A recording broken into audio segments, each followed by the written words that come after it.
Durante más de 300 años, lo más importante para el hombre y la mujer puertorriqueños del campo fue tener un pedazo de tierra donde sembrar lo que se iban a comer, criar animales y construir una casa para sus familias. Aunque la mayor parte de estos hombres y mujeres de campo no tenían título de propiedad, usaban la tierra como si lo tuvieran. Para esa época tener título no era tan necesario, pues había muchas tierras baldías y sin dueños. Vivíamos en casa en una de la misma hacienda, casa cerca de Yagua, algunas cercas así de tabloncillo que se llamaba, clavote, pero cogía de Yagua toda, arrimado.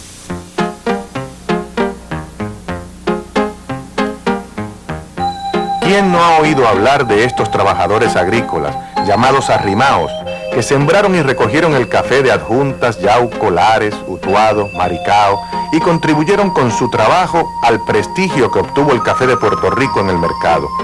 ¿Quiénes eran estos arrimaos? ¿Cómo habían llegado a ser el sector más numeroso de nuestra población?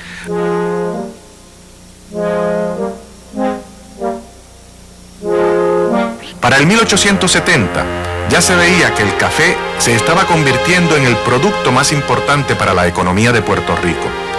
Las numerosas haciendas que habían ido creciendo por la zona montañosa lo habían hecho a costa de los pequeños y medianos propietarios o desalojando de las tierras a los que no poseían un título sobre ellas. Fueron estos sin tierras los que quedaron reducidos a la condición de peón o de arrimao. La mayoría de los puertorriqueños descienden de estos campesinos sin tierra, transformados en peones o arrimaos. De hecho, muchos siguieron siéndolo a pesar de que en el siglo XX ocurrieron cambios en la industria del café, pero el arrimao y el peón vivieron y trabajaron de forma muy parecida a la del siglo XIX. Por eso todavía hoy encontramos testigos que recuerdan muy bien cómo era el sistema de vida en aquellos tiempos.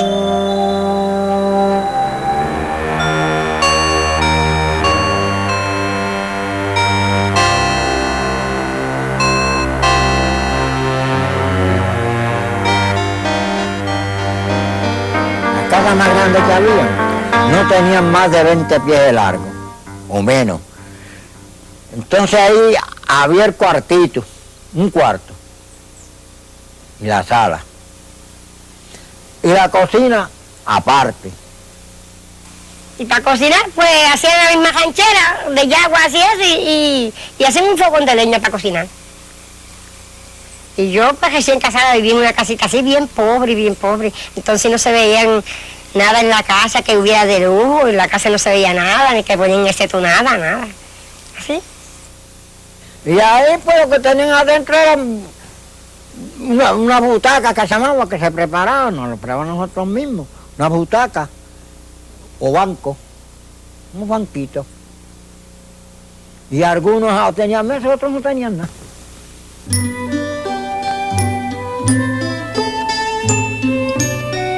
Los pequeños propietarios, a diferencia de los hacendados, tenían fincas pequeñas y medianas. Las habían heredado de aquellos campesinos que siglos atrás habían obtenido títulos sobre algunos terrenos, pero que según fueron pasando de generación en generación, estas se redujeron hasta convertirse en pequeñas fincas.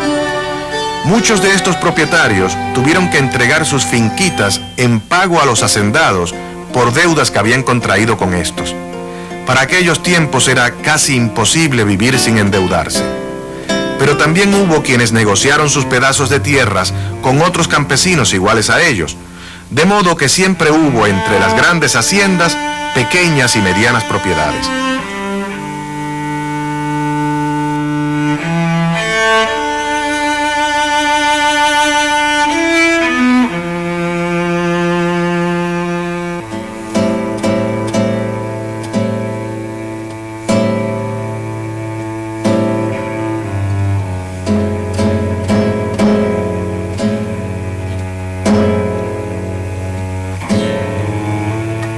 Las diferencias entre los arrimaos y pequeños propietarios usualmente no eran tan grandes. A menudo se pasaba de ser pequeño propietario a ser arrimao. Lo único que podían usar un catrecito de madera y y después un poquito de sacos de harina de trigo, eran los propietarios, porque ellos tenían con qué defenderse un poco. Los que no teníamos que obligarnos a tender torditas y a la esquina y acostarnos ahí. Llegar a tener un pedacito de tierra fue el humilde sueño de todo aquel que nada poseía, porque aunque fuera con una pequeñísima finca, uno se defendía mejor. Que tenía tierra estaba mejor, mía, porque lo que sembraba uno era todo para uno, no tenía que darle parte a nadie, sino que sí partía con los vecinos. Lo que cosechaban no vendían nada, no vendían nada para, sino que se distribuía entre los vecinos y mataban un cerdo por igual. Tú matabas un puerco, llévale fulano, llévale perencero, llévale sultana, llévale compás, llévale la comay, llévale acá.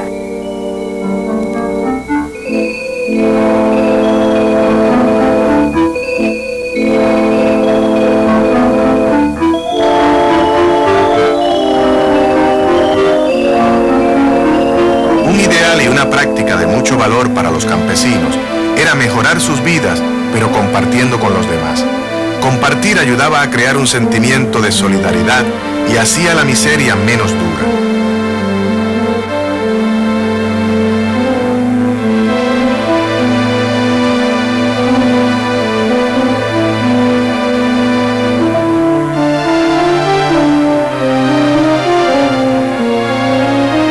Pero la mayoría no tenían ni dónde caerse muerto.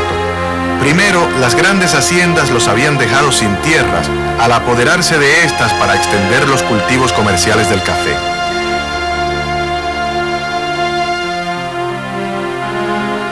Luego, como se dice, les habían hecho un rancho, al construirle una vivienda dentro de la gran hacienda para que se fueran a vivir allí con sus familias.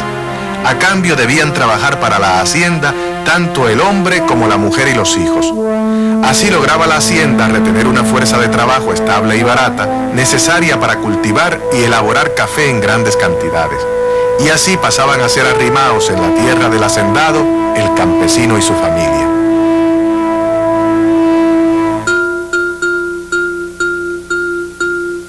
Sembrar café en grande quizás fue un gran negocio para los hacendados, que cobraban en oro el café vendido en Europa, pero a los arrimados y peones no le pagaron con la misma moneda. Además, los cultivos comerciales del café limitaron la siembra de productos para la alimentación de la población. La dieta de las familias arrimás fue la que más sufrió.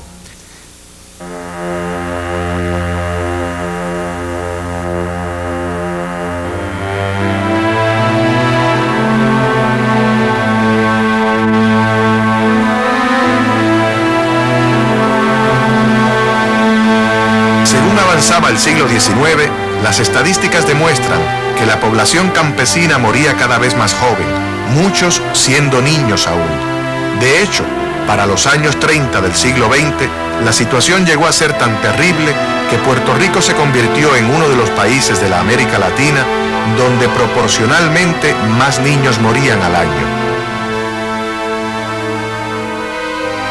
Estaban los velorios donde quiera de nenes.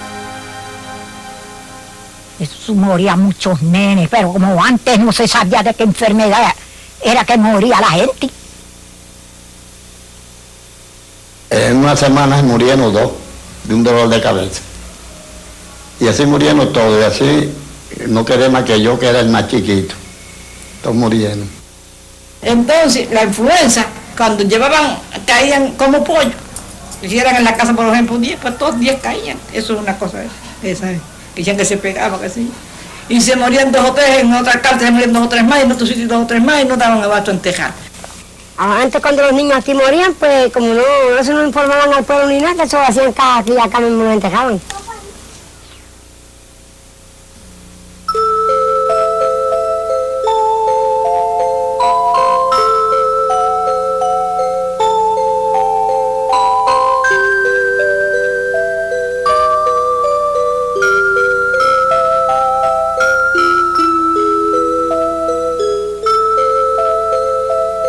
Los niños y niñas que no se morían temprano estaban condenados a vivir una vida de trabajo duro desde muy pequeñitos.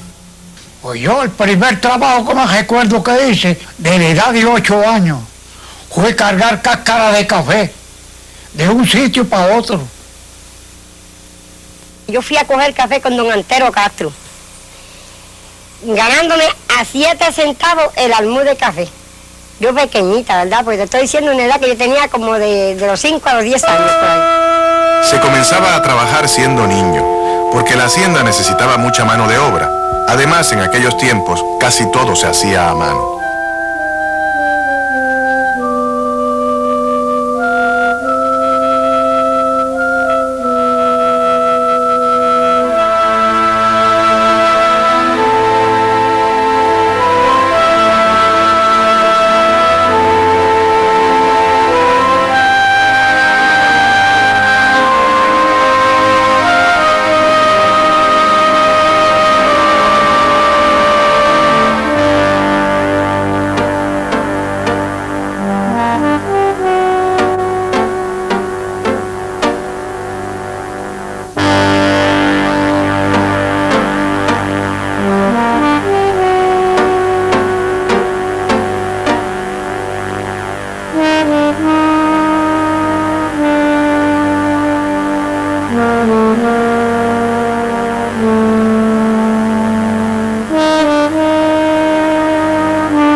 Había casas comerciales en los pueblos de la costa encargadas de negociar con el extranjero los precios del café. Tanto los hacendados como los comerciantes formaban parte de la clase dominante del Puerto Rico del siglo pasado.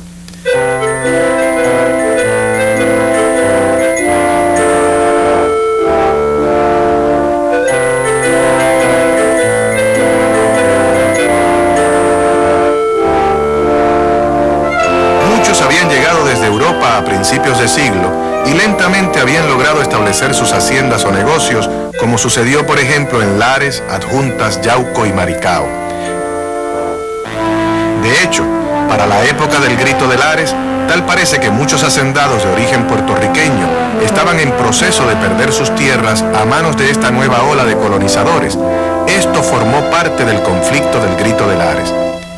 Los nuevos hacendados extranjeros pudieron desarrollar sus negocios gracias al apoyo que el gobierno español les brindó.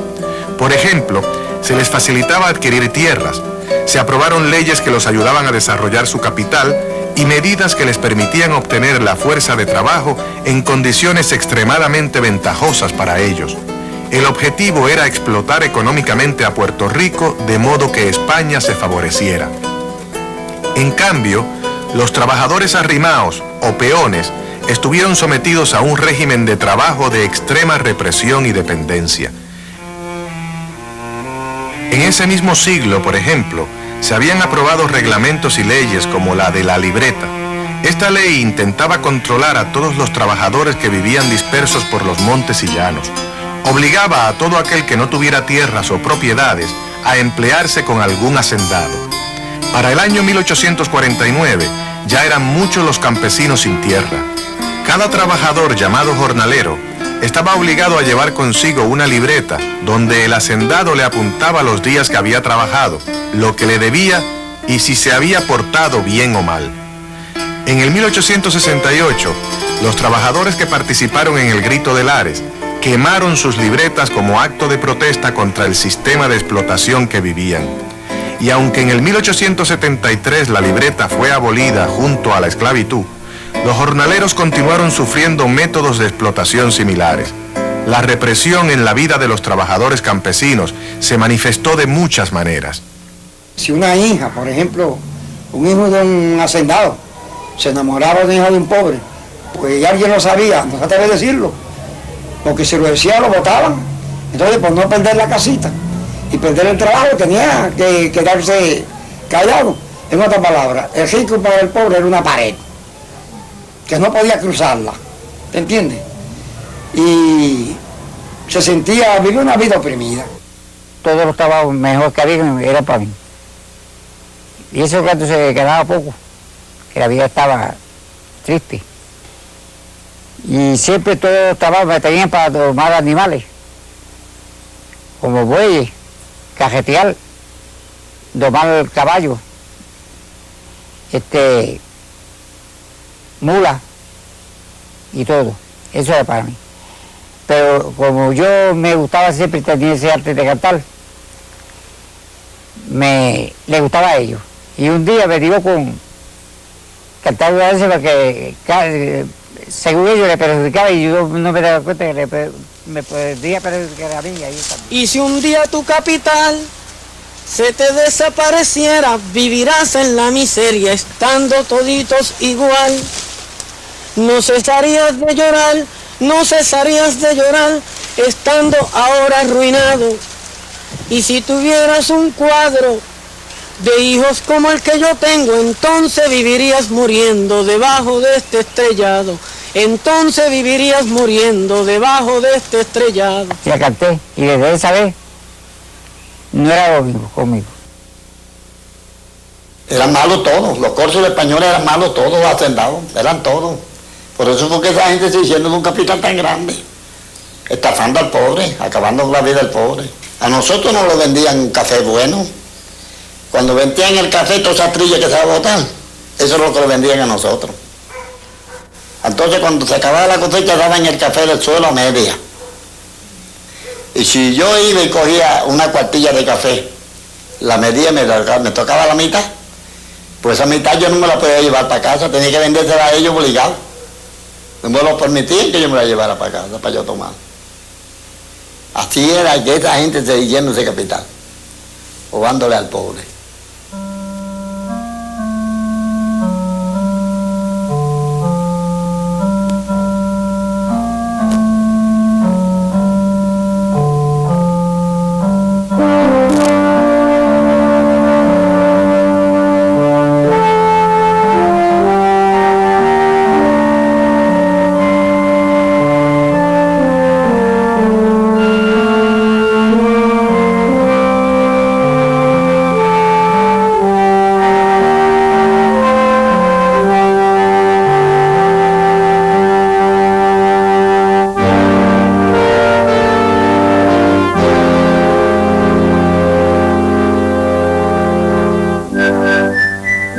Después de la invasión norteamericana del 1898, sobrevino una crisis.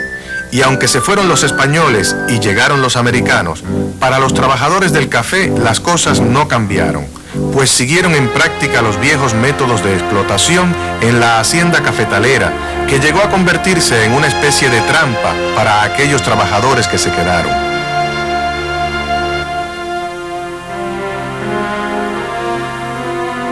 A las 6 de la mañana usted tenía que estar en la hacienda.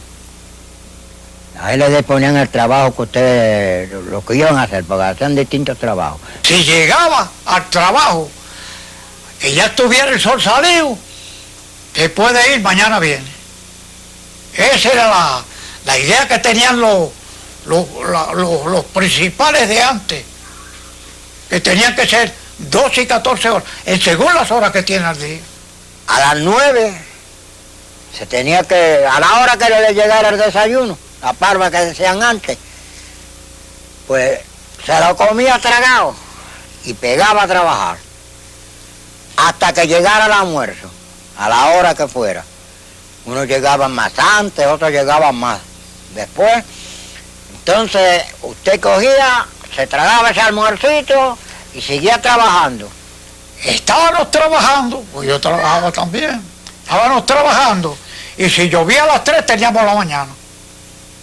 Porque no, y ahora se nos empleaban horas, la mañana. Tenía que trabajar hasta que nos viera el sol, para hacer el día. Hasta que la gana no cantaba, 2 veces no salíamos, llegaban oscuros a la casa. La rana era un pichoncito de ahí que es así, ¡sí! Y así era el reloj de los pobres. Estaba trabajando aquí en esta finca, y entonces, ya casi de noche, como a las 4, mandaban 2 o 3 peones, según la gente que hubiera trabajando, mandaban a buscar leña, a cortar guineo, a sacar hierba, para cada peón de esos ir a la hacienda, a llevar cuando saliera ya de noche, a ir a llevar todo eso, para entonces apuntarlos allá. Y entonces veníamos y nos daba tiempo. Nada más que darnos los pies y las manos, comer y acostarnos a dormir, para madrugar, para coger para allá otra vez. Estando el trabajo aquí. Pero no permitía que uno se quedara acá en la orilla del trabajo. Tenía que ir allá a la hacienda. Si no iba a trabajar, tenía que ir a averiguar si era que estaba enfermo. Si era que estaba enfermo grave, era pasable. Pero si no era que estaba enfermo grave, pues no iba a trabajar, lo botaban de la finca. Mi papá estaba en esa fiesta, ¿verdad? Entonces parece que le dijo algo al dueño y le estuvo mal, y como nosotros vivíamos en la finca, pues lo botó a él. Como nosotros vivíamos con él, pues tuvimos que hacer lo que él dijo. Porque entonces ellos votaban a cualquiera, porque ellos estaban en el poder, votaban a cualquiera. Y entonces pues mandaban papeles a la finca por allí cercanas que no nos dieran ajimo, porque era así siempre. Era así, eso yo me acuerdo. Entonces venimos a vivir aquí. Y como nos quedamos aquí, pues no pasó más nada. Se tiraban los motetes abajo y después cogían una alfajilla que la pegaban a la puerta con clavo 4 pulgadas para que uno no tuviera. Tenía que irse. Y así era la vida aquí. Así era que se vivía.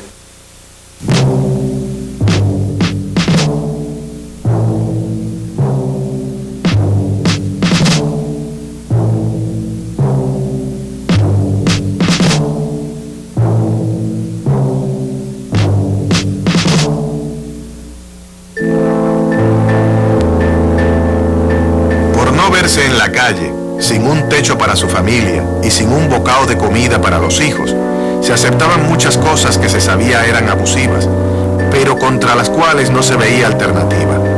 Por ejemplo, hubo haciendas en que hasta se llegó a regatearle a los trabajadores el pago por cada almud de café recogido. Entonces, cuando entraba la madura grande, pues bajaban el café a 8 centavos de almud. Y cuando llegaba el verde maduro, que se pasaba la madura, pues tenían uno que coger, vaciar el café en los brasiles y escogerlo. El verde se medía acá abajo. Si uno le sobraba media cuartilla verde, la perdía, no se la pasaban. Entonces el maduro lo subía arriba del embudo, y si le sobraba media cuartilla maduro, tampoco se la pagaban. Porque así eran esa gente. El dueño de la hacienda, ¿verdad? Se estaba frente cuando estábamos midiendo el café. Y decía, al mundo le falta café, zúmbale, échale más, échale más. Y hasta que no arramaron y que ahí lo clavaron al piso, no lo vaciaba. Ahí se llevaban casi una cuartilla del almud para arriba. Es más, una familia de que en la semana lo más que se ganaba era $1.50 en la semana. Entonces, como era tan poco dinero que se ganaba, éramos, lo digo por mí ahora lo voy a decir por mí, éramos 9 de familia. Pues entonces,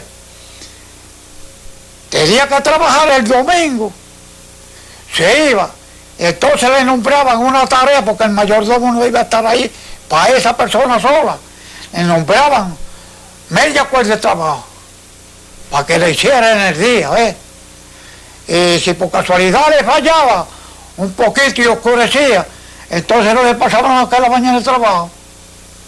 Así era. Ahora si hacía completa la media cuerda, pues le pasaban el día.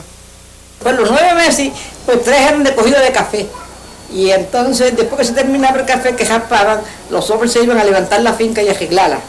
Mientras que las mujeres iban a buscar ambiente a otro sitio, ¿verdad? A lavar. La cogían un lavado de lo que había gente que podía más, pues le pagaban a uno 20 centavos por una docena de ropa a mí. Y ahí mismo, de Collores, cogíamos nosotros un baño y nos íbamos para el río a las 7 de la mañana y vinieron a casa como a las 2 de la tarde con esos líos al hombro. Pues yo, desde que yo me recuerdo, ¿verdad? Cuando yo era ya de edad de 4 a 5 años, yo le ayudaba a mamá a las cositas del fogón, a lo que yo más o menos podía, que yo veía que ella bregaba en el fogón. Que si se cansaba uno se cansaba en cantidad, ¿no? Y yo que tenía que trabajar en 2 casas, que había veces que yo llegaba con un balde de agua en casa y llamándome en la otra, que fuera que no había agua, Entonces tenía que soltar el balde en casa y coger y ir a coger otro para irme al pozo otra vez a buscar agua. Venía llamándome que fuera para que fuera a llevar desayuno por allá por donde estaban trabajando. Entonces venía, pues iba a llevarle almuerzo que estaban trabajando en casa, en las talas, a coger gandules, a buscar habichuelas, porque se cosechaban gandules, se cosechaban millo también, eso se cosechaba por bajiles en casa. Entonces yo sembraba yautía y le ayudaba a sembrar habichuelas y una me crecía en jícamo. Sí, de cosechando.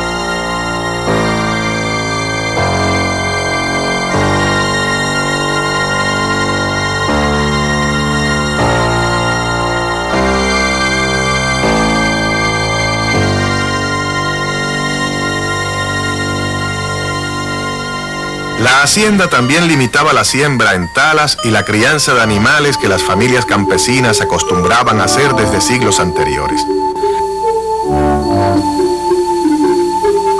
A la hacienda no le convenía que los trabajadores obtuvieran sus alimentos a través de estas talas y crianzas, porque si tenían para comer, dejaban de trabajarle a la hacienda. Aquí nadie puede tener un animalito. Si tenía un poquito, tiene que tener un cojar achicado. No puede tener bestia, no puede tener vaca, no puede tener nada, porque hasta una cabra se la prohibían. Porque si tenía una cabra se la majaban el pato, venían y se la mataban con los pejos, porque aquí habían como 10 pejos que eso eran así. Y no había que coger a los matados, los desbarataban en un momento. Ya digo, esa gente abusaban del pobre como les digo a ellos, por eso fue que se hicieron ese capital. El sembrar a medias fue un modo que utilizaron los arrimaos para cultivar algunos alimentos que les aliviaran el hambre que padecían. Pero los hacendados siempre se las arreglaban para que esto no les resultara tan beneficioso a los arrimaos. No pagaba el tiempo porque el trabajo de uno valía más que lo que le tocaba después. Porque usted tenía que elaborar el terreno, limpiarlo, bueno, poner los redes para sembrar. Después de trabajar para sembrar, le daban la semilla. Usted tenía que sembrarlo a su costo. Y conservar eso que tuviera de producto para cosechar, era cuenta de lo suyo. Entonces, pues después de usted cosechar, usted cogía ese producto y tenía que darle la mitad a la hacienda. La necesidad de obtener dinero para comprar alimentos que ya no se podían sembrar y para otras necesidades fue aumentando.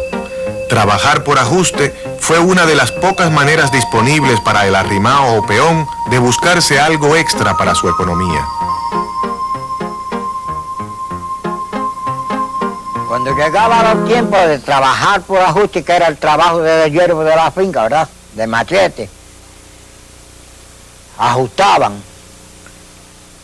Y lo más que le pagaban a usted, si era malo el trabajo para hacer, lo más que le pagaban eran 3 pesos cuerda. Y usted, de terminar el trabajo ese, esa pieza que le daban por ajuste, pues usted se iba y la arreglaban allá, y ellos no la medían ni nada, porque ya ellos decían que eran tantas cuerdas, pues, le pagaban a usted lo que ellos, las cuerdas que ellos dijeron. Pero la hacienda no le pagaba al arrimao en dinero. Este obtenía en la tienda de la hacienda el equivalente de su salario en alimentos. De modo que el trabajador no se ganaba un salario, sino que ganaba el arroz y las habichuelas para comer. Y aunque se vivía para trabajar, apenas se ganaba para vivir. De hecho, lo que se ganaba no daba para obtener la cantidad necesaria de alimentos que la familia consumía en un día. Esto obligaba a los arrimaos a endeudarse en la tienda de la hacienda. Si por ejemplo solo se trabajaba mediodía, el trabajador conseguía menos por su trabajo. Para poder comer ese día, había que apuntar más en aquella lista de deudas inacabables que tenía en la tienda. Así el trabajador quedaba obligado a permanecer en la hacienda hasta que pagara todas las deudas. Mi mamá hacía todas esas compritas Tenía que ir 2 veces al día, por la mañana y por la tarde. Por la mañana cogía una parte de lo que ganaba papá y por la tarde iba a coger otra parte. Que una libra de ajo le costaba 2 centavos, nos la vendían por 4 y 5 nosotros. ¿Entiendes? Si todos los artículos ellos iban ganando, casi más, la mitad, hasta más de la mitad, para tener la economía para ellos. Entonces cuando tú ibas a sacar cuenta, si ellos eran de malas entrañas, como se dice, pues en vez de tú, si cogías un peso, te apuntaban unos 50. Si cogías 3 pesetas, como decían ellos, que eran 6 reales, y 6 reales son 3 pesetas, pues entonces te apuntaban una de más. Y así cuando tú venías a ver, debías más de lo que te valía aquello. Y ellos se quedaban con eso. El trabajo a la semana iban a la dispensa, pero es que si no le sobraba nada, no le sobraba nada. Si no le daba lo que se más la semana para ganarle. El domingo, las casas de familia a veces tenía que vender unas gallinitas y tenía huevitos y eso, echaba el huevo para poder hacer la comidita del domingo. Y así era que se vivía aquí, en estas haciendas. En ocasiones se pagaba con vales, en vez de dinero o alimentos. Esos vales los cogía, los llevaba a la tienda, decía vale, ejemplo mío. Yo era el que trabajaba, vale a favor de Antonio Madera, la cantidad de 17 centavos y medio. Son 17 centavos y medio. Entonces llevaba a la tienda y el dueño de la tienda despachaba esos 17 centavos. Y si era el día entero, eran vale a favor de fulano de tal, quien sea, hay que. Total 35 centavos, son 35 centavos. Y así era como, eso era para cogerlo en las tiendas, cuando ya hubieron las tiendas, porque antes eran las despensas.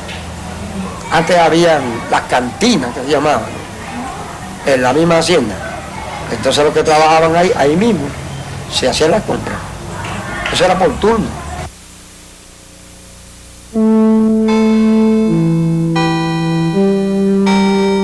Esta práctica que se usaba en el siglo XIX, cuando no había mucha moneda circulando en el país, continuó en uso durante buena parte de este siglo, porque era provechosa para los hacendados. Los niños heredaban las deudas de sus padres en las tiendas, y hasta tenían que pagarlas con su trabajo desde muy temprana edad.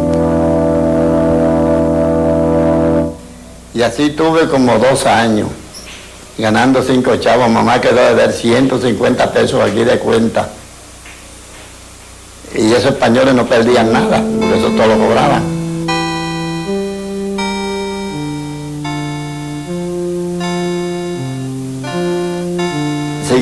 Seguía ahí, como a los 4 años. Me llamó doña María. Dice, mira nene, ya tú pagaste la cuenta de tu mamá.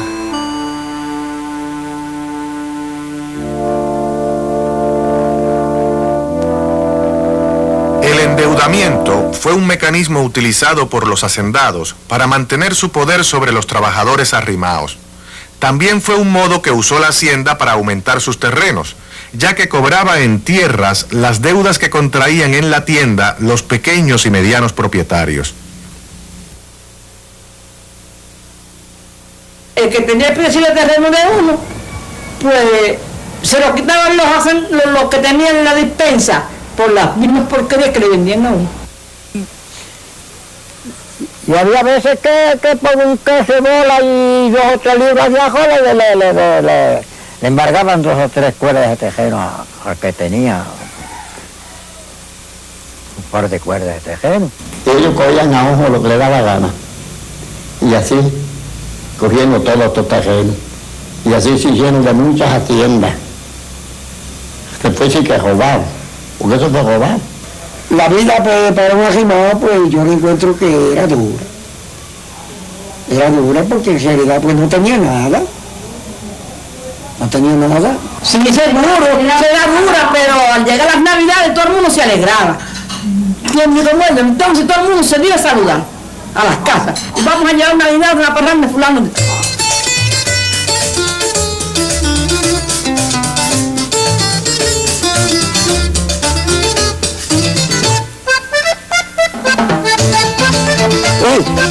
ese que nos ponían a trabajar. Pues nosotros vamos a trabajar, pero ya sabes, a la noche nos lleva al baile. Entonces, papá, no, yo no las llevo a baile. Ustedes saben que yo ya aquí no las saco.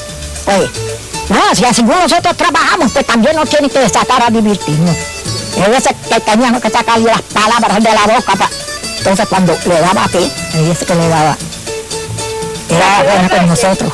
Entonces, prepara y sin para que vamos un ratito al baño. Pues a veces lleva un ratito y nosotras volábamos.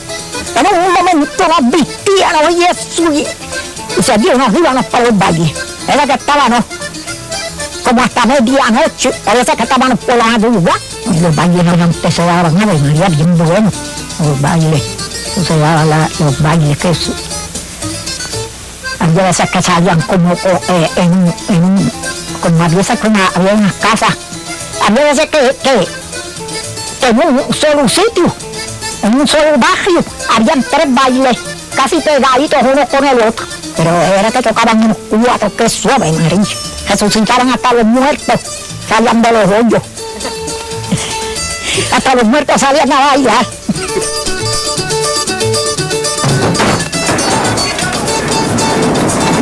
No todo era alegría en las celebraciones.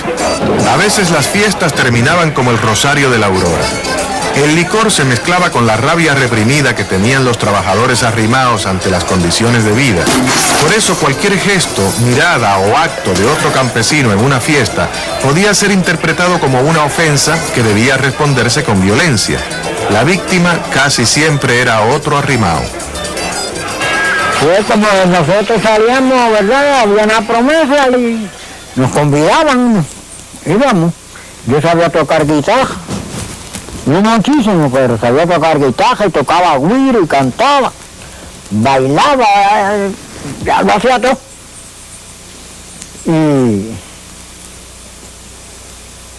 Y había veces que no había, estaba el mundo pacífico y nos amanecíamos todo. Pero había veces que se encamorraba la gente y formaban esas burbujas que había que soportar para poder que no hubiera nada.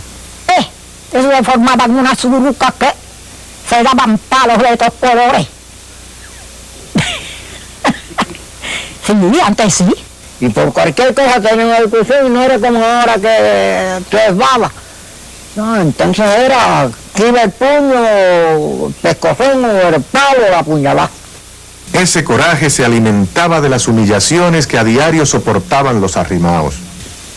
Si usted era arrimado y se iba y cortaba por necesidad un racimo de guineo, lo cogían el capataz o el mayordomo, se lo decía el dueño de la hacienda y lo botaban.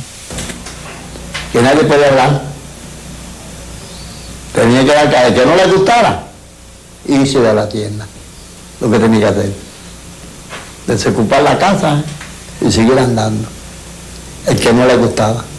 Pero como todo el infierno de Candela, donde quiera que iba era igual, tenían que aguantarse.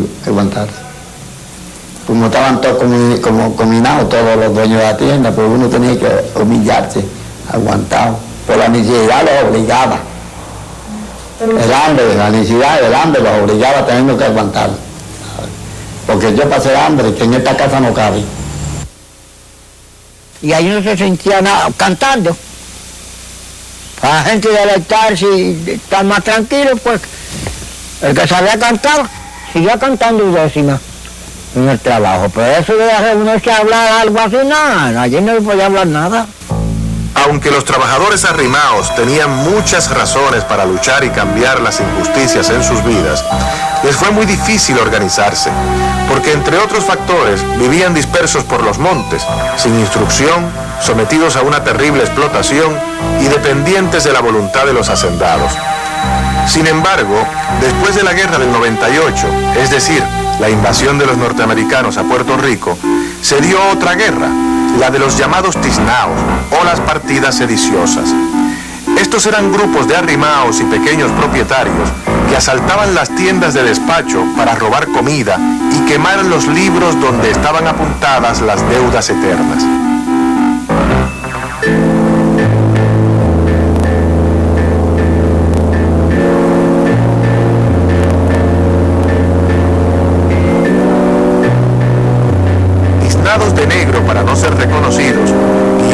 el hambre de siempre y por el deseo de venganza, este movimiento dejó ver claramente los conflictos enormes entre la clase de los hacendados y los trabajadores.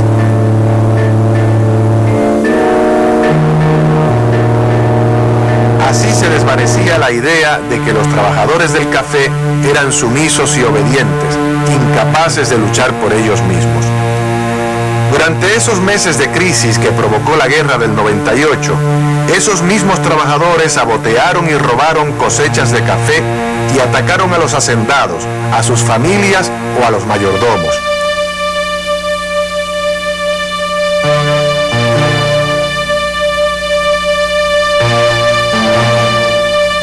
Por su parte, las autoridades militares norteamericanas persiguieron y capturaron a los tiznaos y condenaron a algunos a la cárcel e incluso a otros a la horca.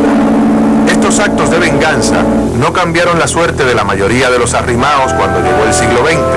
Más bien siguieron padeciendo pobreza, hambre, enfermedades y explotación en los cafetales. Por eso algunos pensaron que la única salida que les quedaba era emigrar a las costas, a las ciudades o finalmente irse de la isla, sin saber si habría algún día el regreso.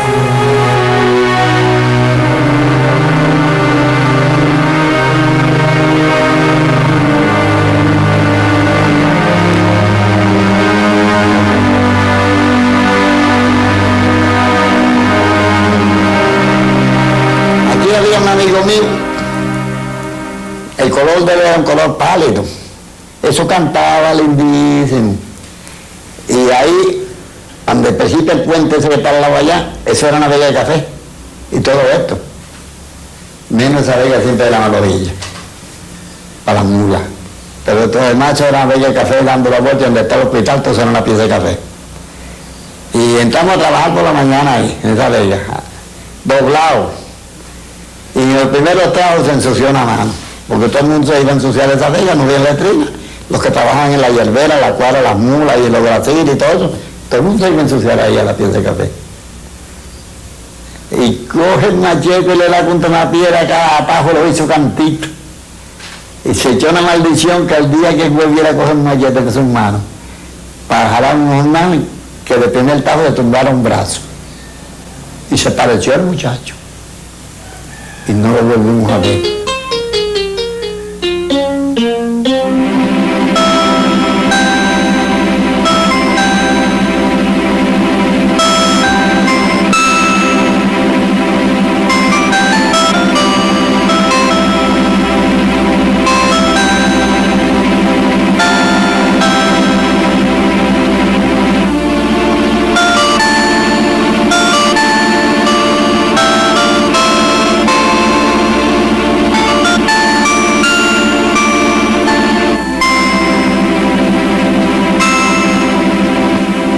El café simbolizó para los hacendados auge económico, mansiones, viajes a Europa y universidades extranjeras para sus hijos. Todo esto fue posible gracias al trabajo de los arrimaos. En cambio, para el arrimao, el café no significó progreso, solo fue un gran trago amargo. Por eso, buscando mejorar, muchos trabajadores arrimaos se fueron de las haciendas, pero los que se quedaron organizaron y participaron en las primeras huelgas que se conocen en la industria del café, allá para finales del siglo XIX. Sin embargo, para muchos de estos hombres y mujeres, la única forma que tuvieron de expresar su coraje y rebeldía fue a través de desesperados actos individuales. La señora esa fue a despacharse. Y había un señor que le decían Clavizane. Era el mayordomo y el que despachaba la despensa. Y se encamojó en lo que se despachaba. Entonces ella cogió y se fue a donde él estaba al puerto de trabajo. Y le dijo, ¿qué era como que se llamaba él?